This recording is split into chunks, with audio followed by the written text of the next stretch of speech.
with Chicago Magazine, Bears tight end Martellus Bennett doesn't understand why it's the quarterback on the football team that needs to be the leader. Skip, your comments on what Marty said about Cuddy. Marty Cuddy? I like that, Stephen My favorite two nicknames.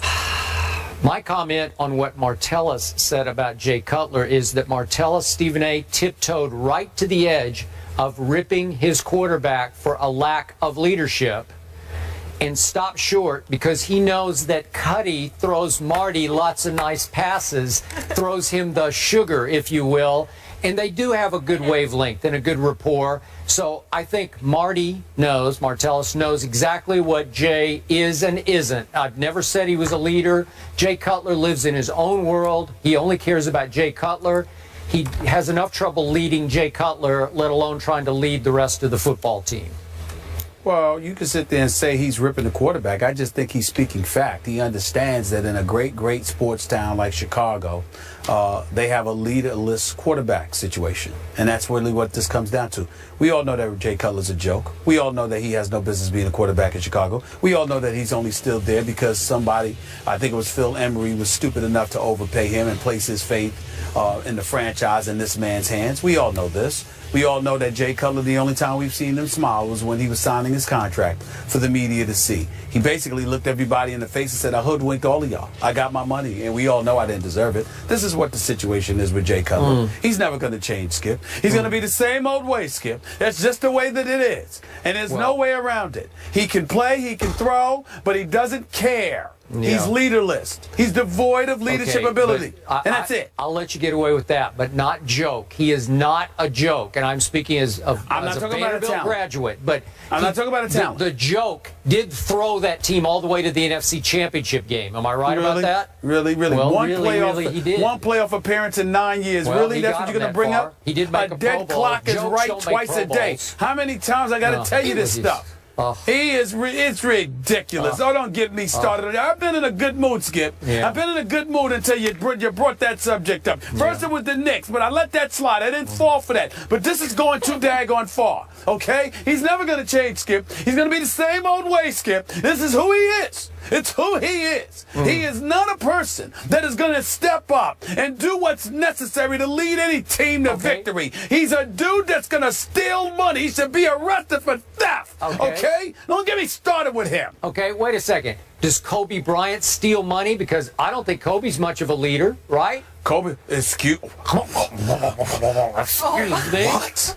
You're comparing winless, leaderless, no championship having Jay Cutler to five-time champion Kobe Bryant? Right? Kobe Bryant? Kobe Bryant cares too much. This dude don't care at all. Are you really? I wouldn't blame Kobe if he never spoke to you again for just saying what you said. I wouldn't blame Kobe if he just banned himself from ever talking to you again. You are unbelievable. Jay Cutler, you mentioned him in the same breath. That's Kobe Bryant. Vanderbilt Jay Cutler. You take the Jay Cutler. And I ended it with Kobe Bryant. Jay Cutler. I remember when you called Aaron Rodgers a prima donna. At least that makes sense. Not only is he the best in the game, he's a Super Bowl champion. He's a Super Bowl champion. Jay Cutler has no right to even be in the same state as Kobe Bryant. He shouldn't be in the same state. The same state. They need to throw him out of Chicago. That's what they need to do. Stay calm. You're in Cali, all right? Yeah, they need to throw him out of LA. Are you kidding me? Yeah. Russell Westbrook has some bad blood, but it's not what you think. We'll explain that after the break. Sports put together a very good article predicting the best and worst case scenarios for all the NFC teams in the upcoming season. That is just around the corner. I cannot wait. Here's a look at the potential best and potential worst records for a few of the teams we're going to discuss. The Cowboys 12-4 or 4-12. The Eagles 13-3 or 3-13, and then the Seahawks 14-2. Or 8-8. So of the three teams I just mentioned, Skip, the worst case scenario, we're focusing on the negative here. Which team is it most likely to happen for? Stephen, the obvious choice is my Dallas Cowboys, and I'll tell you why. Not just the loss of Deion Scandrick yesterday, as I'm calling him now. Stop it. Orlando Scandrick. God bless you. When I look at my Dallas Cowboys schedule, it ain't easy. They've got to play New England, at Green Bay, Seattle, at New Orleans, at Buffalo, at Miami, even at Tampa Bay. And, you know, I think Tampa's going to be the surprise team of the NFL this year. It's a much easier schedule to me than the Eagles' schedule. But the reason I'm not doubting my Cowboys is because we got Tony Romo and the Eagles don't. I don't know who the Eagles have at quarterback. God bless Sam Bradford. I hope he can stay upright the whole year. But even if he does, is he the answer in Chip Kelly's offense? I have my doubts. We can go down the rest of the litany of quarterbacks they have on their roster. We can make jokes about Tim Tebow, but I won't. And it brings me to the Seattle Seahawks. To me, if I had to pick a team most likely to collapse this year, quote unquote, to fall, as this says, to 8-8. What was it? It goes from 14-2 to 8-8 for Seattle, I think it was. Seattle, yep. Yeah, okay. 8-8. So the most likely to go to 8-8 would be the Seahawks.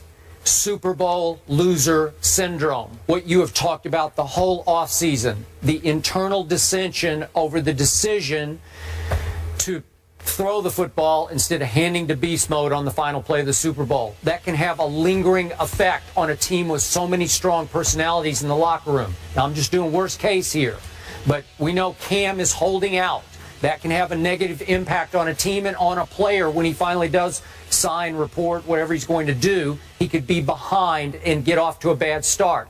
Earl Thomas is coming off a serious surgery. Can he get right and stay right? We don't know. He's a high collision player. Richard Sherman decided not to have surgery on his, I think it was his elbow or his arm. And will that be the right decision going forward? Will his arm plague him all year? I don't know. So you got the whole secondary with a lot of question marks. Then you have beast mode at age 29, ninth year. Will he start to show some mileage? Sometime in this period, he will. And that brings us to the new addition, Jimmy Graham. Is he the right fit for them? We talked about it. Is he the tough guy that they need on offense to be the possession-catching tight end? Obviously, he has all kinds of ability, but is he the right psychological fit for this football team? So I could see where Pete Carroll's rah-rah wears thin this year, and they could get off to a bad start and struggle. Their schedule isn't easy. They got to go to Green Bay, go to Dallas, go to Baltimore. I could see them having a bigger struggle than either Dallas or Philadelphia. Skip Bayless, I would tell you the team most likely, in terms of a worst-case scenario, most likely for that to happen of the three teams mentioned would be the Philadelphia Eagles. When I think about Seattle and the Cowboys, that's a team. Those are two teams that are intact. Same quarterback. In Seattle's case, same running back. And the addition of a guy like Jimmy Graham, who I think would be tremendous for Russell Wilson. The defense is returning. Got to make sure they re-sign Cam Chancellor. Give that brother his money. He deserves it. And he's the ringleader on defense, Legion of Boom. In the case of the Dallas Cowboys, yeah, you've had some injuries, but you also had some guys returning like a Sean Lee. Rolando McClain ultimately will return. You look at the addition of Greg Hardy, Randy Gregory, those guys, and the pass rush they expected to have. I don't see them falling to 4-12. Plus, you got Tony Romo. You still got Dez. You still got Jason Witten. You still got Cole Beasley. You still got Terrence Williams. You don't have DeMarco Murray. That's going to be a problem for you. You'll just throw the football more. That doesn't mean you'll fall way off the wagon. Just means you may not be 4-12. It just means you're not going to be 4-12. But when you look at the Philadelphia Eagles, Sam Bradford, question mark as to how long he'll last, coming off of 2 straight ACL surgeries. Yeah, they got DeMarco Murray and Ryan Matthews running the football. We understand that. Questions at receivers, even though Aguilar, along with Jordan Matthews, is big time, they still got a lot to prove because they're both relatively young, and now they're going to be the focal point. You don't have an experienced veteran like Jeremy Maclin out there. Don't get me started with Riley Cooper. And so when you look at it from that perspective, along with the fact that the Eagles had one of the worst pass defenses to the game, yeah, you added Byron Maxwell, and you added Walter Thurman III, and I get all of that. But are they enough to bring you from, what was it? I mean, what was their defense? Their defense was ranked 28th overall, second to last against the pass. How much of an improvement can you really expect them to make? I think those are the legitimate question marks right now. I think it's undeniable, and I think you have to look at it from the perspective that if there's a team that can fall apart before our very eyes, it's the Philadelphia Eagles. I don't believe they will do it. I still think they got a shot. They probably could win the NFC East. But in terms of just this question as a worst case scenario kind of thing, if you're going to pick the Cowboys, the Seahawks, or the Eagles, I say there's a greater possibility for the Eagles to wet the bed than anybody else. Molly, this is a rare day on First Take because my partner, my brother from another mother, actually said some nice things about my Dallas Cowboys. Some positive, upbeat, and correct things about my Dallas Cowboys. Because he's in LA. He's happy. I guess so. Laid back, the sunshine. He's feeling good. He's got his blazer on. He's chilling. It's kind of true. It's right? kind of true. Yeah. Kind of true. La La. We don't call, you know, the fellas, we don't call it Los Angeles or LA. We call it La La. Okay, just so you know, you enjoy La La. Yes. Coming up, former NFL lineman Jonathan Martin speaks out about his time in the NFL. He has very strong words. We're going to discuss those when we come back. Stay here.